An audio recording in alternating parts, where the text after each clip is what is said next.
নমস্কার সবাইকে, সবাই কেমন আছেন? আমি তৃষ্ণা। আজকে আপনাদের জন্য নিয়ে আসছি নতুন একটা রেসিপি। ঝটপট একটা রান্না করব, ঝটপট একটা খিচুড়ি বানাবো। এই জন্য নিয়েছি আমি ভাতের চাল, মাসকলাই ডাল আর হচ্ছে মুসুরি ডাল। তিনটা ধুয়ে পরিষ্কার করে নেব। দেখো এখানে আমি চাল ডালটা খুব সুন্দর মতন ধুয়ে নিয়েছি। এখন এটাকে জলের মধ্যে দিয়ে দেব। দেখো এখানে কিন্তু আমি জলটা গরম করতে বসিয়ে দিয়েছি, জলটাও গরম হয়ে গেছে। এখন আমি ওই চাল ডালটা দিয়ে দেব। তো চলো আগে দিয়ে দিই, তারপর তোমাদের সাথে শেয়ার করছি। দেখো চাল ডালটা দিয়ে দেওয়ার পর দিয়ে দেব হচ্ছে, এখানে আমি ছোট করে কিউব করে কেটে রেখেছি মিষ্টি লাউ, সেটাও দিয়ে দিলাম।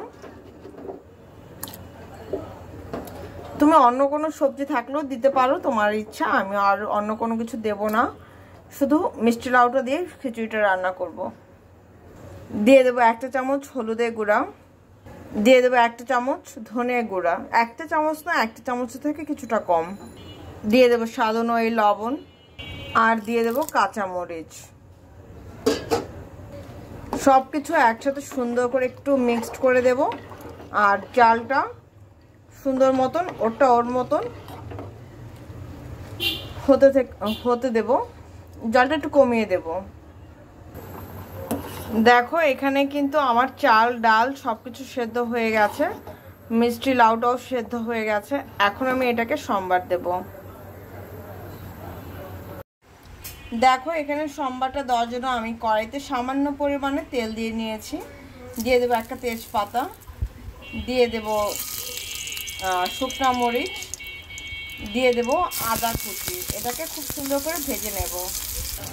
আদাটা ভাজা হওয়ার সাথে সাথে দিয়ে দেব এখানে 5 ফোড়ন। এবার একটু সুন্দর করে কয়েক মিনিট ভেজে নেব।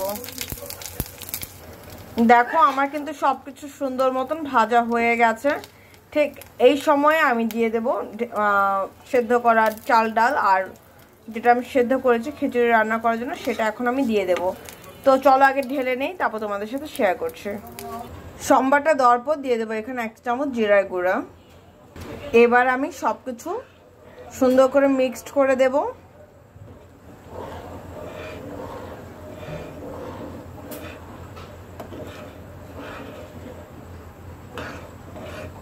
আর এখন আমি খুব বেশি আর জাল পাড়ার দরকার নেই, আমি 5 মিনিট এটাকে জাল করব, জাল করলে হয়ে যাবে।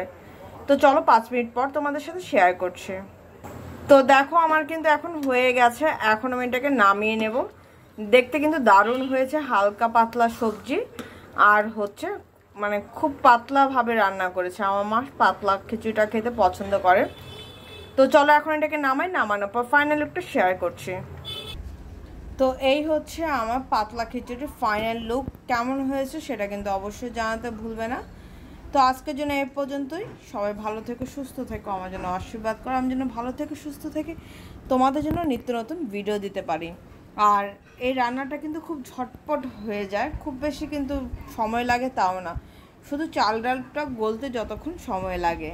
তো যাই হোক, এই পর্যন্তই। যারা এইভাবে রান্না করনি শর্টকাট পদ্ধতিতে, একবার হলো রান্না করে দেখো, ঠিক আছে? তো আজকের জন্য এই পর্যন্তই। টাটা।